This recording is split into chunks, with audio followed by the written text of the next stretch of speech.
समझो भाग है 11वां भाग। कुछ दिनों के बाद पंडित देवदत्त जी के श्वास रोग के कारण शरीर दुर्बल हो जाने से ज्वर हो गया।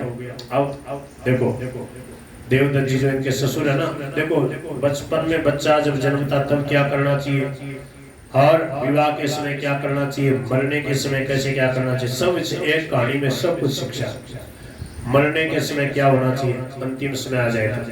कुछ दिनों के बाद पंडित देवदत्त जी के श्वास रोग के कारण शरीर दुर्बल हो गया, ज्वर हो गया।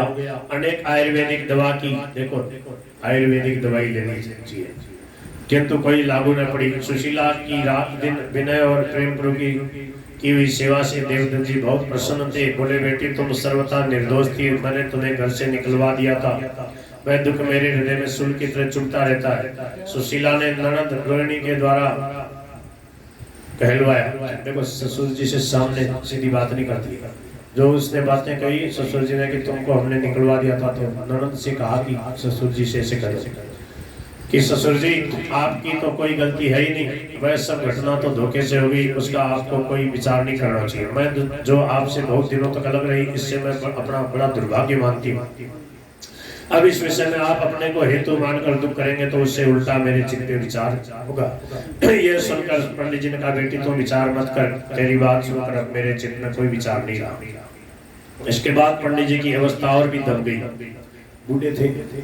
यह देखकर घर वालों ने स्थान को झाड़ बुहार कर साफ किया और फिर पवित्र जल से धोकर उस पर गोबर, समझ में आ रही है क्या, गोबर और गंगा जल का चौका लगाया गया और उस पर तिल और सरसों बिखेर कर भगवान का नाम लिख दिया गया। फिर उस पर पवित्र बालों की सैया बनाकर गंगा जी की रेणुका छिड़क दी। प्रयागराज है, वहां गंगा जी थी और गंगा जी की रेणुका भी मिल गई। उस पर राम नाम लिखकर मंत्रों द्वारा गंगा जल से उस पर मार्जन किया, उसको ऐसे गंगा जल से छिड़कर पवित्र किया। उस बालों पर कुसा बिछाकर हाथ से बना हुआ शुद्ध सफेद वस्त्र बिछा दिया गया।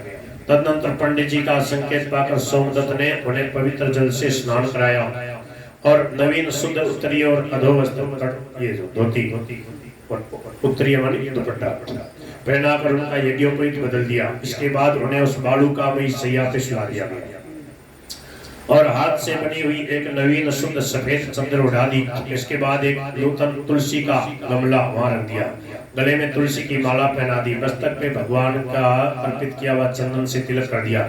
मस्तक के नीचे बहुत कोमल और हल्की सी एक गीता जी की पोथी रखी पास में।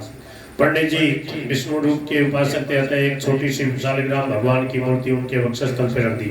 फिर पत्र पुष्प धूप दीप आदि षोडशोपचार से भगवान की पूजा की गई और आरती उतारी गई। इसके बाद सोमदत्त ने पंडित जी को तुलसी और गंगाजल पिलाकर गीता के 8वें अध्याय का अर्थ सहित पाठ सुनाया। तत्पश्चात सब लोग मिलकर श्रद्धा प्रेम पर मुक्त होकर एक ताल और एक स्वर से भगवान के नामों का कीर्तन करने लगे। पंडित जी के सामने भगवान श्री विष्णु का सुंदर चित्र दीवार पर टांग दिया गया, उसे टांगा भाई था। उसे देखते हुए भगवान के नाम रूप गुण प्रभाव को याद करते हुए तथा भगवान के नाम का कीर्तन सुनते हुए पंडित जी भगवान के परम धाम को सिधार गए। बोल गिरधर गोपाल की। इस कहानी से विशेषकर माता बहनों को यह शिक्षा लेनी चाहिए कि वे सुशीला को आदर्श मानकर उसका अनुकरण करें तथा अपने साथ बुराई करने वाले के साथ भी भलाई करें। बालकों के साथ वात्सल्य भाव, समान वालों के साथ मित्र भाव, बड़ों के प्रति श्रद्धा भक्ति और विनय भाव से उनकी सेवा करें। निस्वार्थ भाव से उत्तम कार्य करके मान बढ़ाई से रहित होकर उसका श्रेय दूसरों को ही देने का के लिए सत्य की रक्षा करते हुए चेष्टा करें। घोर आपत्ति पड़ने पर भी काम, क्रोध, लोभ, लज्जा, भय आदि के वश में होकर धैर्य, धर्म, ईश्वर भक्ति तथा जानबूझकर प्राणों के त्याग का कभी विचार ही न करें।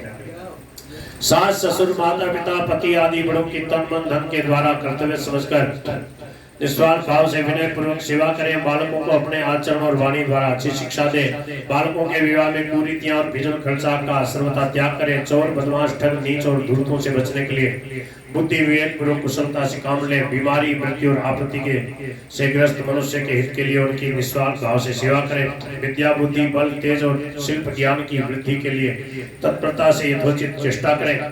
सबको अपने अनुकूल बनाने के लिए उनके गुण अवगुणों की ओर ध्यान न देकर उनके सच्चे गुणों का वर्णन करते हुए उनके परम हित की चेष्टा करें एवं क्षमा, दया, शांति, समता, संतोष, सरलता, श्रद्धा, प्रेम आदि गुणों को तथा सत्संग, स्वाध्याय, कथा, कीर्तन तीर्थ सेवा तप दान आदि सदाचारों को अमृत के समान समझकर कर्तव्य और निष्काम भाव से श्रद्धा भक्ति पूर्वक धारण करें।